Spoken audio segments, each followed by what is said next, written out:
All right, I think we've got quite a lot of good news to talk about, and look forward to sharing that with you and then taking questions from the audience. Yeah, I'm just really proud of the Tesla team for accomplishing so much against incredible headwinds.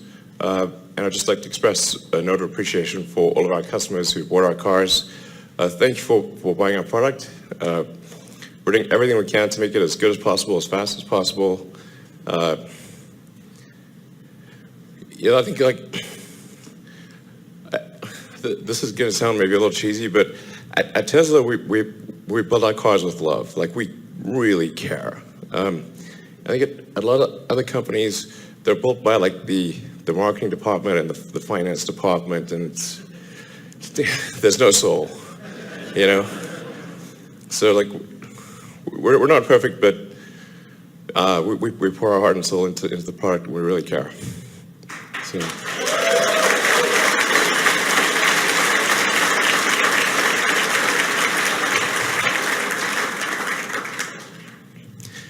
And the dedication of the Tesla team has been incredible. And people they've really been working incredibly hard to make the car.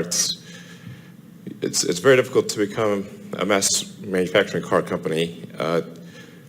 No one has succeeded in doing this in a very long time in the United States, and even the ones that have, only Ford's the only one that hasn't gone bankrupt. So it's super difficult. So, in fact, yeah, in the history of the American auto industry, it's always worth bearing in mind that only two have not gone bankrupt, and that's Ford and Tesla. So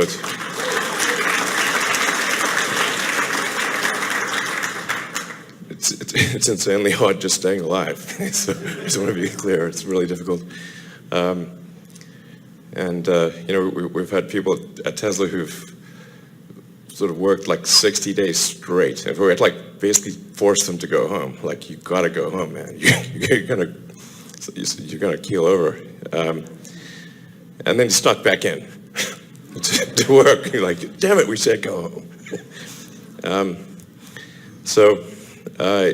But the net result is, despite a lot of difficulties, all lines, all parts of the Model 3 production system have demonstrated a 500 car per day capability, or a 3,500 car per week capability. So, and then we just did a big set of upgrades, and we're spooling out the production lines again.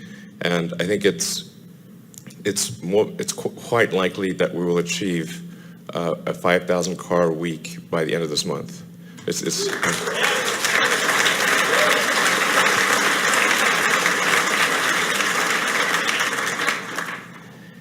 like, this is like, I'll tell you, the most excruciating, hellish several months I've maybe ever had, and a lot of other people at Tesla. But I think we're getting there. We're doing well on market share. The blue line is the Tesla Model 3. We just became, in May, the best-selling mid-size premium sedan in the United States of any kind.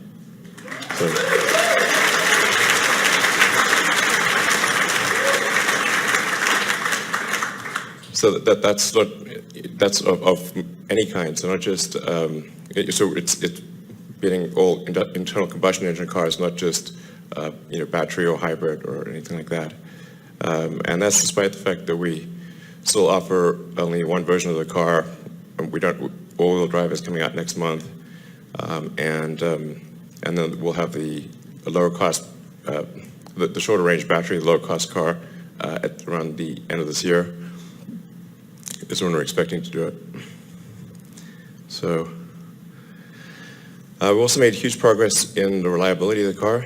So in the beginning it was a bit bumpy, and now as deliveries have risen, the quality and reliability of the car has improved dramatically. So it's improved by a factor of maybe 4 or 5 since start of production, and we're working on making that even better. Employee safety is a big deal for us. It's always tougher to achieve safety when you're building a new manufacturing line. So if you've got a manufacturing line that's in steady state, then you've got an opportunity to iron out the processes and make it a lot easier to build the car. As you're figuring things out, it takes a while to get there. So thus far in 2018, our average our injuries per person are 6% below the industry average, which is great because last year we were a little bit above, and now we're a little bit below, and that trend is continuing downward. So I think we've got a shot at being maybe half the injuries per person of the auto industry, you know, that's the goal we're striving for, is to be half the injuries per person. When you're building cars and you've got a huge number of people, it's impossible to be zero, or we wish it could be zero, but we think being twice as good as the average in the auto industry is a very achievable number, and that's what we're working hard to achieve. It's worth noting that when the injuries, the vast majority of the injuries are repetitive stress injuries, so like back strain or wrist strain, by far the most common thing. So, and the way to address that is with better tooling and fixtures, and rotating people through different roles, so they're not always doing the same action. And it's also boring to do the same action over and over again. So, we're making good progress on that. And it's also worth noting, even our current injury rate is half that of what it was when Toyota and GM were operating the plant. So that is often lost in a lot of the media articles. So if we achieve our goal, we'll be a quarter of the injuries of when it was NUMMI. So this is what I really want to emphasize, this is a super important thing to me, because we obviously owe a great debt to the people who are building the car. I really care about this issue. So.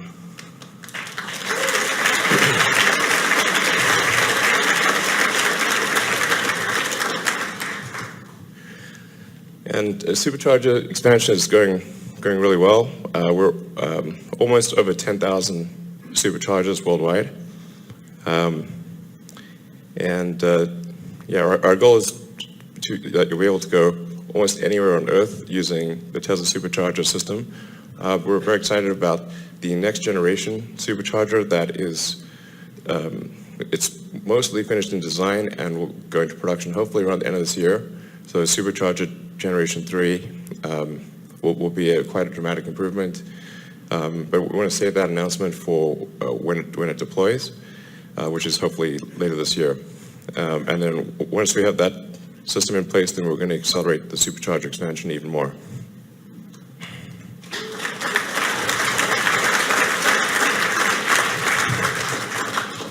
So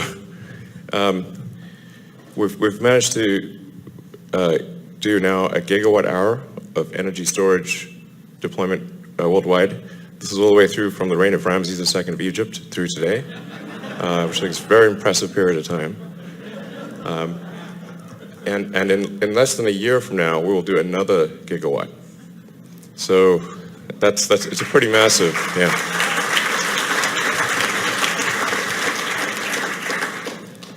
So the rate of stationary storage deployment is going to grow exponentially. I mean, it's really, I think for many years to come, each incremental year will be about as much as all of the preceding years, which is a crazy growth rate.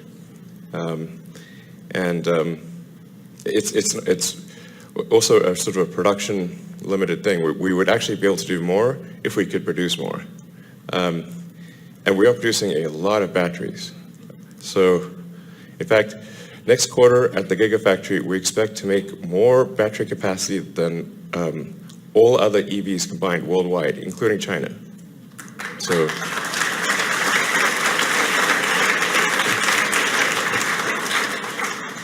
I mean, this is a really crazy amount of batteries. This one factory will make more than all the other factories on Earth. I think really deserving the gigafactory sort of title. It's really, really nutty. We want to try to have like maybe when things get calmed down a bit, like have more tours available for Giga, because it's like epic. It's like,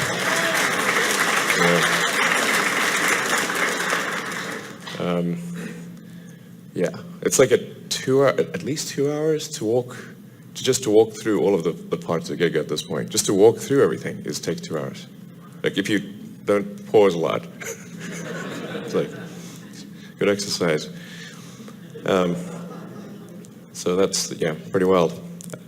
We have our first, we actually have a bunch of non-Tesla employee solar roof customers. And the response has been very positive. That whole roof is solar, and it just looks normal. In fact, it looks better than the roof that was there. So I have it on a house that I bought, the little house across the road that used to be owned by Gene Wilder. It's sort of like a Willy Wonka house, and I was like trying to figure out how to have that go solar without kind of ruining the Gene Wilder aesthetic, which is I really like actually. So, but I was able to put these on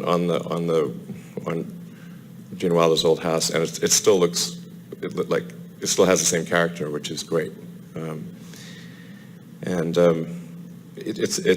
spending a lot of time just validating the solar roof, because they need to last at least 30 years, ideally longer, and there's only so much accelerated life testing that you can do on a roof. So before we can deploy it to a large number of houses, we need to make sure that all elements of the roof are going to last for at least 3 decades, and ideally sort of half a century or more.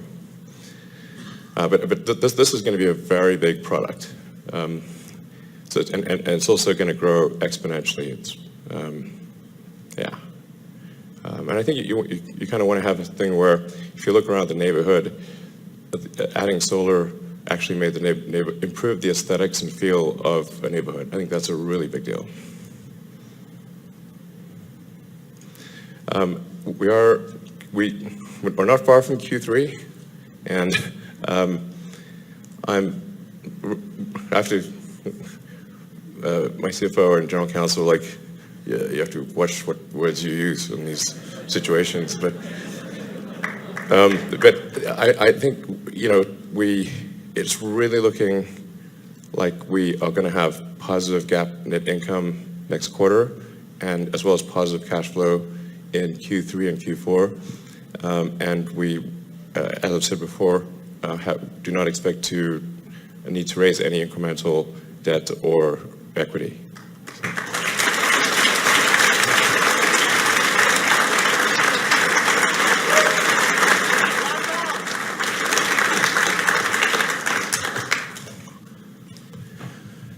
We've got some exciting products in the works. The Model Y is really going to be something super special. We're aiming to unveil the Model Y approximately March next year, and then go into production about maybe around 2 years from now. Maybe a little less than 2 years, but basically first half of 2020 for production of Model Y. Something similar for Semi and Roadster. So these products are shaping up. I think Semi and Roadster are actually going to be even better than what was unveiled. We've figured out ways to improve the range and overall functionality of the Semi. In particular, the Roadster, what I unveiled with the Roadster was the base model performance.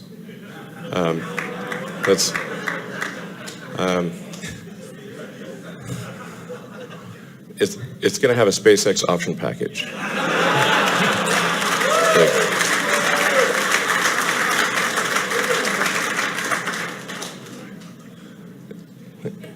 It's crazy.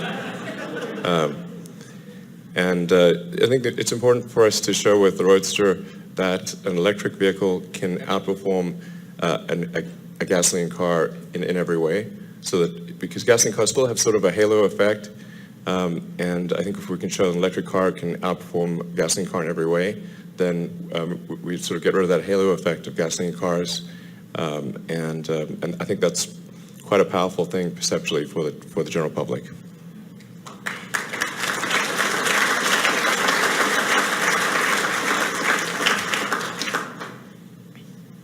So these are just some questions that we got on Twitter. I guess we had some really insightful questions on Twitter, as well as some strange ones. Yeah, so one of the first questions is, for Model 3 production line, as I said before, we're really going to focus on manufacturing technology for Tesla, and we've made a lot of mistakes with Model 3 production, but we recognize those mistakes, and we're confident we know how to address them. In fact, we are addressing them, and long term, I think the biggest competitive strength of Tesla is going to be manufacturing. This is sort of counterintuitive, but it is going to be quite dramatic, I think. The approach to automation that we've taken, I think in some cases has worked, in some cases not. But it's clear that there are some elements of production which are really well suited to people doing it, and some parts of production that are really well suited to robotics. And one of the biggest mistakes we made was trying to automate things that are super easy for a person to do, but super hard for a robot to do. And when you see it, it looks super dumb. You're like, wow, why do we do that? So it sort of makes sense to start off with an initial production line which has a relative bias towards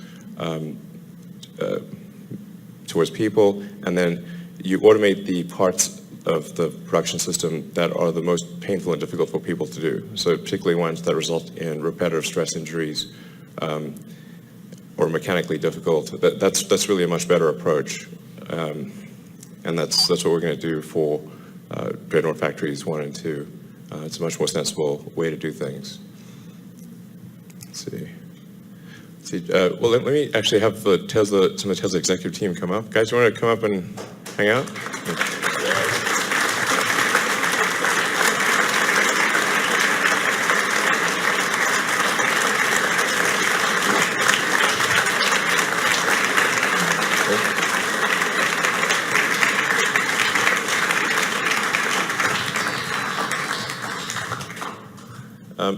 So JV, do you want to talk about the battery cost stuff? Sure.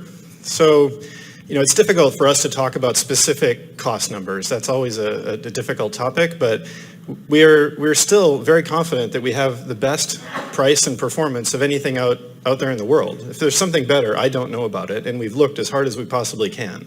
And we try and talk to every single battery startup, every lab, every large manufacturer. We get quotes from them.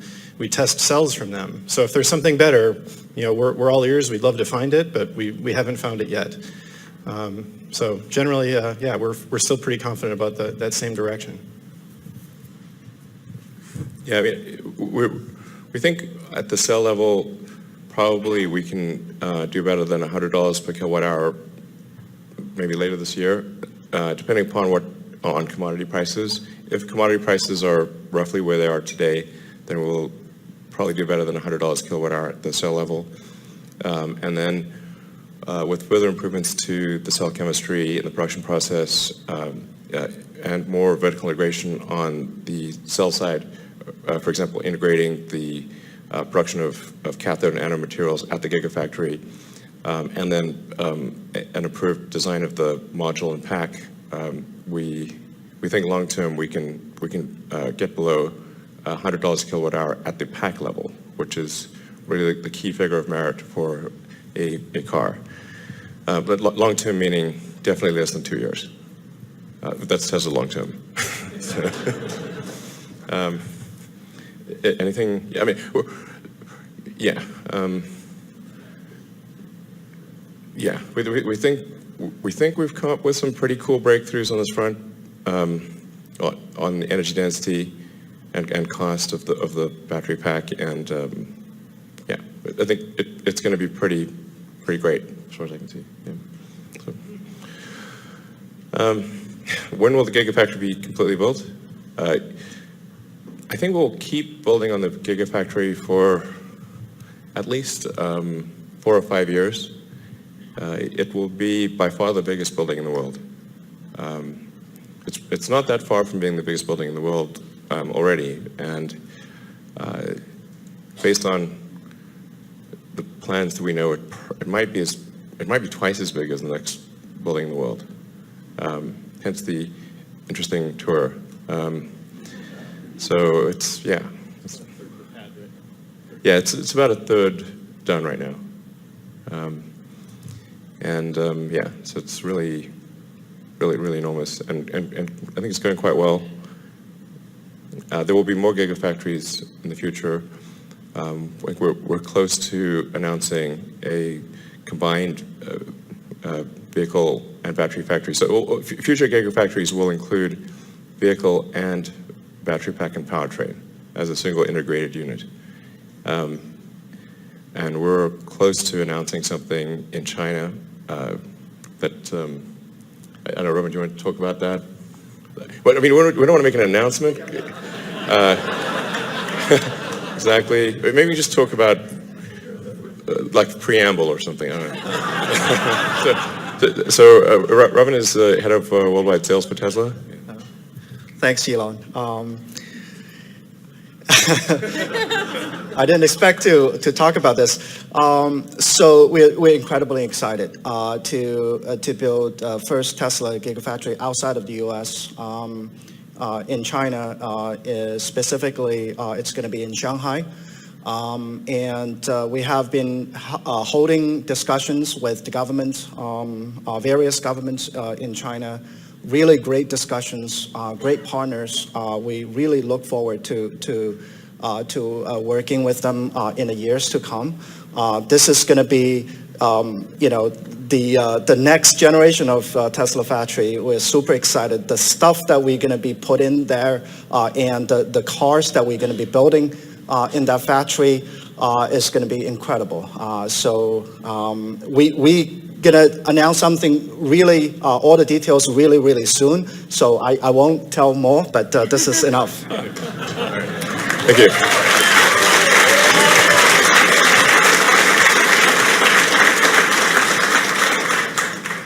Particularly as we try to make cars more and more affordable, it's going to be important to localize production to at least the continent level. And so having a gigafactory and vehicle factory in North America, one in China, and then one in Europe will be, that's sort of those are the obvious 3 places for vehicle and battery gigafactories. So probably, if things go according to plan, we'll probably be announcing details of the China Gigafactory as soon as next month, and then Europe Gigafactory maybe end of this year, kind of depending on how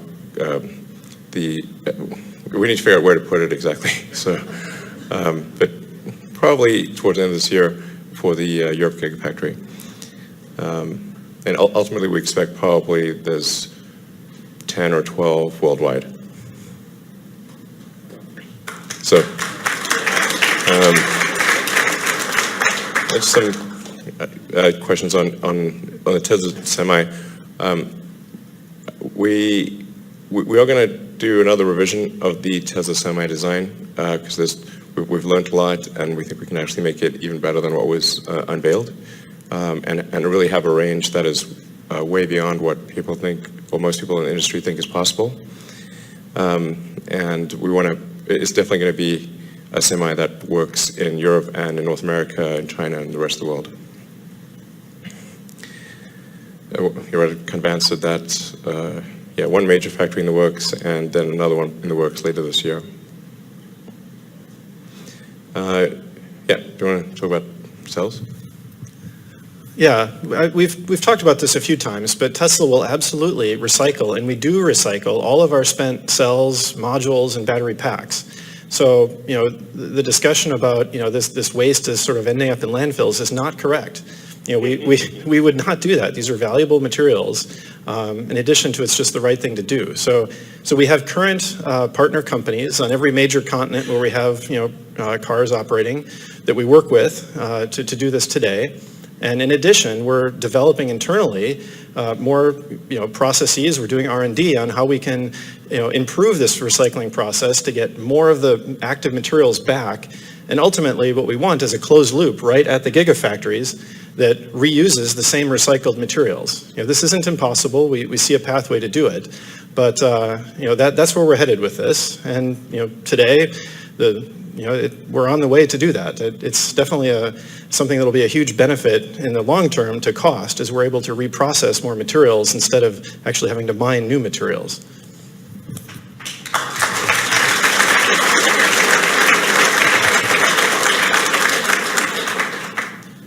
In terms of repairability of Model 3, including insurance costs, we're working with insurance companies and on some internal activities. But we're really confident of getting the cost of insurance for Model 3 to be at least 20 to 30% lower than, say, a BMW 3 Series or equivalent mid-size sedans. So the safety is definitely better, and then we're working on the repair costs. We made a lot of progress on that front. But the bottom line is that the insurance cost or total cost of ownership of the Model 3 should be significantly better than any other mid-priced premium sedan. So,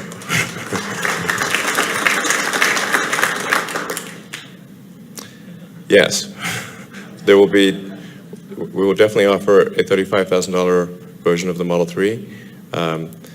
And I think probably at the end of this year is when we should be able to make the smaller battery pack, and then get into kind of volume production of the 35K version in Q1 next year. So that's definitely, we will definitely honor that obligation, and we would do so right now if it was physically possible. Let's see, yeah, we're going to, in hopefully next month, offer a free trial for people to try out Autopilot and see how well it works. We're also making rapid progress on Autopilot technology. So there's a new version of Autopilot that's rolling out, I think, this week, which I think is quite a significant improvement. And I think what you'll see is that the reliability and capability of Autopilot will increase exponentially over the next 6 to 12 months. It's really, the improvements are very, very rapid. The length of time to wait for a Model 3, if you're ordering one now, will vary quite a bit depending upon what part of the world you're in and what configuration. So if for the existing configuration, if you were to order now in the US, you probably would be waiting, I'm guessing, about 3 or 4 months. On the other hand, if you want the right-hand drive version, you're probably waiting for over a year, because we need to build the right-hand drive version and ship it to other countries and homologate the car for other countries. So the wait is anywhere from 3 to 15 months, approximately. But for current configuration, ordered now, it's maybe about 3 or 4 months. This is actually quite a complicated answer. There are many lines to the Model 3. In some places there are several lines. In some places there's just one line, and it kind of depends on what the capacity of that line is. So for general assembly, which is like putting the parts together at the end, we currently have 2 lines and are constructing a third. The third line is, I think, dramatically better than lines 1 and 2. We started construction on that third line about 2 weeks ago, and we're already putting the first car through that line. So it's really crazy fast. And that's part of what gives me confidence about the 5K per week for Model 3. Currently the biggest constraint on output is general assembly. And I think we can probably get to 5,000 a week with the current 2 General Assembly lines, but with the third one, I'm highly confident that we can exceed 5,000 units per week. Oh, and then Model 3 test drives, we should be able to offer Model 3 test drives starting the end of this month. And I think we should have them in almost all stores in North America by the end of next month. We're rapidly expanding service centers. I think by the end of next, kind of year over year, we'll probably see a doubling of service center capacity for Tesla. And we're making major progress on the body shop front. We're also, it was quite a big deal. We're creating Tesla body shop repair locations, and we should have by the end of this month at least the top 10 metro areas in the U.S. Being able to be serviced by a Tesla body shop. This will be a dramatic improvement in the cost and time of body repair. In fact, we think we might be able to do for a lot of them like same-day body repair, which is, it's definitely possible. So I think we want to aim for at least some number of body repairs to be same day. Whereas if we go to a third party's best case, it's about a week, and in some cases it's several weeks. So this is pretty exciting, actually. And we're basically just taking our biggest service centers, adding in an annex for body repair, and then pre-stocking the parts, so you don't have to wait for parts to come from the factory. Not yet. But yeah, March next year, I think we'll have something very exciting to show.